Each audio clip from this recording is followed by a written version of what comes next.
Outlaw Country by Ghotty. Chapter 16, The Conversation. I found myself in the carriage, feeling like the country hick that I was.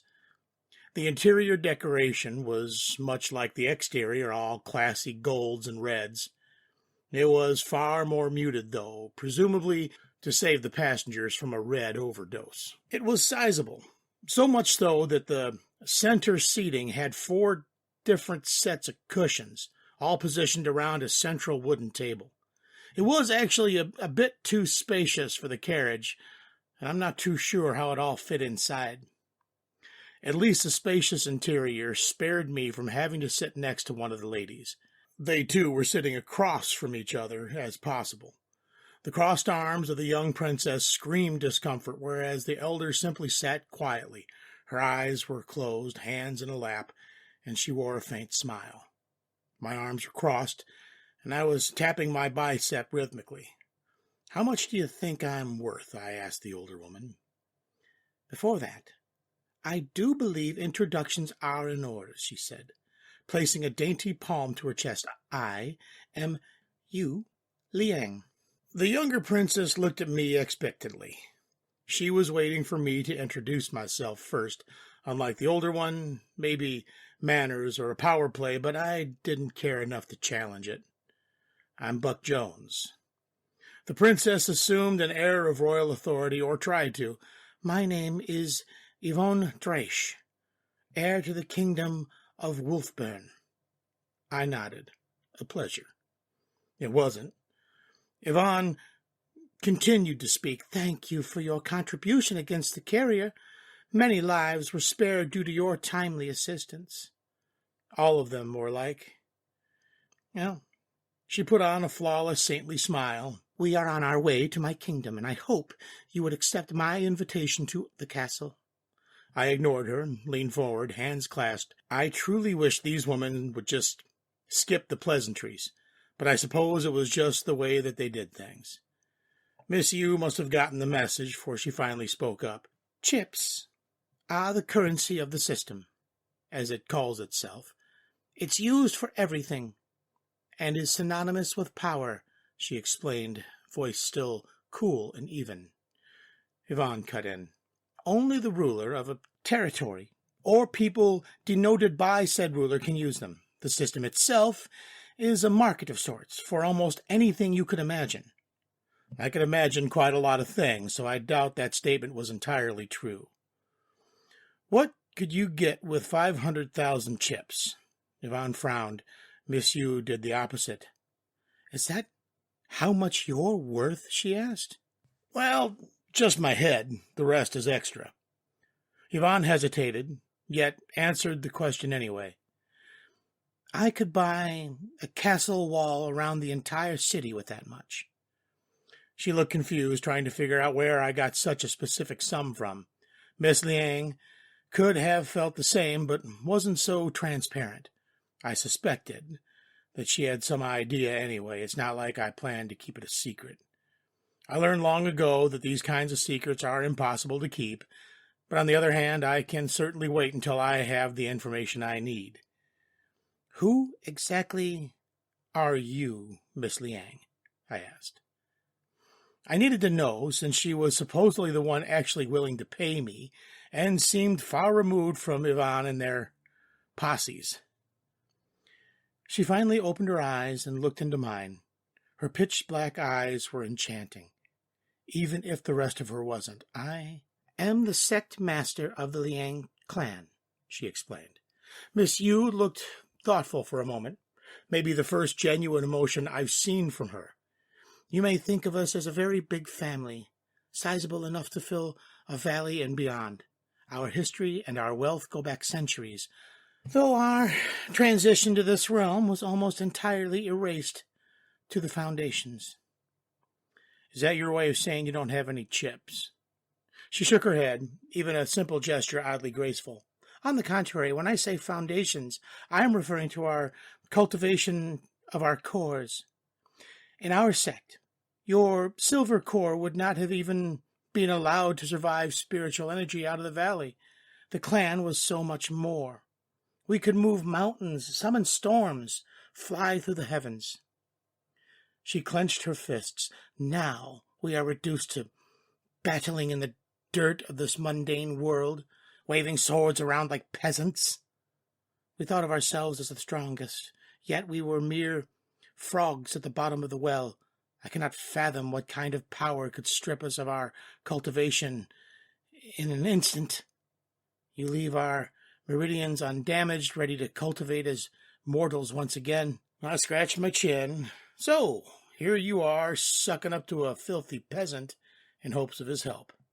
There it was. Her facade cracked for a moment, and I could see a whirlwind of emotions beyond her eyes. Rage, sadness, regret, and most of all, crushing shame. It was gone as soon as it came. Indeed, here I am. Yvonne spoke up, shattering the tension before it could settle in. We have gone through similar phenomenon, though not quite as dramatic. Our most powerful mages could destroy entire battlefields. Now they're reduced to parlor tricks. Our warriors could stand on dragons, yet now struggle with something so pathetic as carriers. It's been a difficult transition for all of us. I've seen a lot in the last few weeks, but it was finally starting to dawn on me just how far over my head I truly am. Sounds like you both have quite the selection of personnel. Why do you want me so bad? Do you know how long it takes to form a silver core? Asked Miss Yu. She kept talking, but as we both knew, it wasn't a real question. Each core has 3 tiers, the difference between them growing exponentially. With every tier, you have access to more energy. At the same time, the difficulty grows further. I reached the 2nd tier of bronze mere days ago. You skipped straight to silver. Something wasn't adding up. Hold on then. I just watched your guards slice through dozens of men like it was nothing. How are you still the same tier as when the whole thing started? Miss Yu's smile twitched. We may have lost our cultivations, but our spirits and techniques remain. Yvonne piped in. It's the same for us.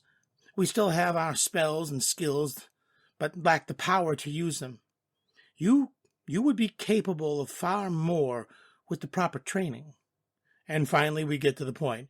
Everybody fell silent as the 2 ladies stared daggers at one another. I could see why they wanted to hook me in with wealth and promises of power, and use that to attach me to their respective party. I would be a piece of work on the board, a gun with someone else's finger on the trigger. Too bad I had no loyalty left to give. The only person I trust is myself, and I may be a bastard, a murderer, and a sad excuse for a human being, but I ain't no liar.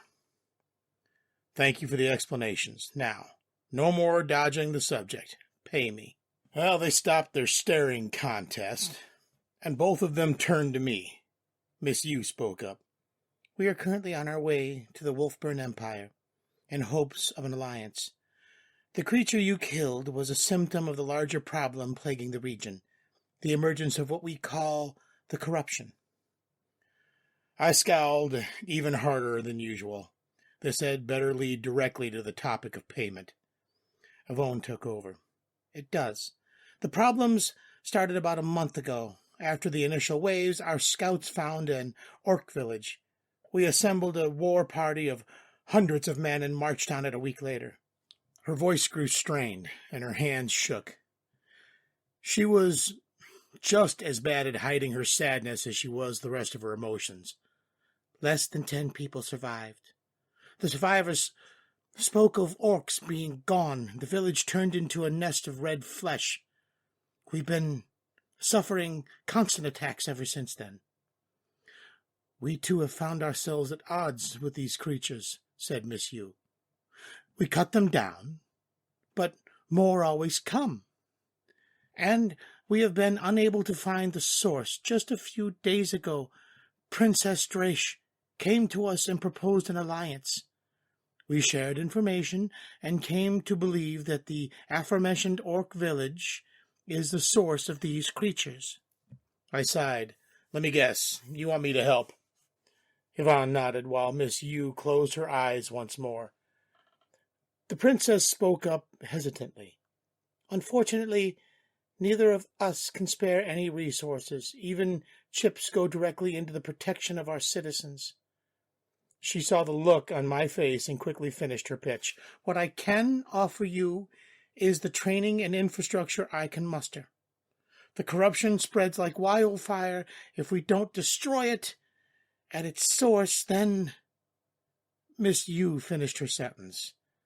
Then the entire section of this world will be lost, including you. Oh, I'm going to have to remember to get it in writing next time someone agrees to pay me. I thought to myself for a moment, if this story was true, then I truly had no choice but to involve myself. Can't just step aside, dig my head into the sand, and hope that these two could handle things in my absence. Besides, being on the good side of the damn princess would probably be a good idea if I intend to visit her own city. That just leaves one last concern. Once the corruption is gone, what do you two intend to do? I'm sure you're both realizing that the system expects only one community to be left standing. Yvonne spoke immediately, seeming offended. If we'll integrate, of course. No disembodied voice will force my country into a war and permeate allies as part of our agreement. I'm not sure she didn't understand the integrate part of that and what it meant, or she was just being willfully ignorant.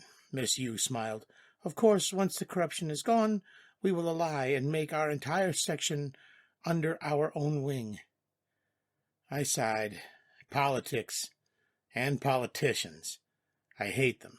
Despite my ignorance, I'm pretty damn certain of one thing. Yu Lang was lying through her teeth.